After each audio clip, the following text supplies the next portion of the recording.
عبدالکلام کہتے ہیں کہ ایک رات کھانے کے وقت میری والدہ نے میرے والد کے سامنے سالن اور جلی ہوئی روٹی رکھ دی۔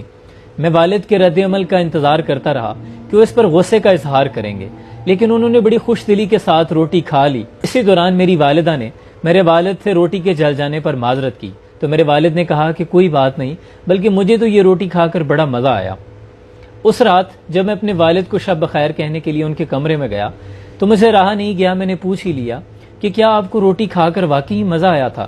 اس پر میرے والد نے بڑی شفقت سے کہا کہ بیٹا، ایک جلی ہوئی روٹی اتنا نقصان نہیں پہنچاتی جتنا کہ تلخ رد عمل اور بد زبانی انسان کے جذبات کو مجروح کرتی ہے۔ میں بھی کوئی مکمل اور بہترین انسان نہیں ہوں، میں تو یہ سمجھتا ہوں کہ ہمارے ارد گرد لوگوں سے بھی غلطی ہو سکتی ہے، اس لیے ان کی غلطیوں کو درگزر کرنا اور رشتوں کو بخوبی نبھانا، اعلیٰ ظرفی کا مظاہرہ کرنا ان رشتوں کو جوڑے رکھنے کا سبب بنتا ہے۔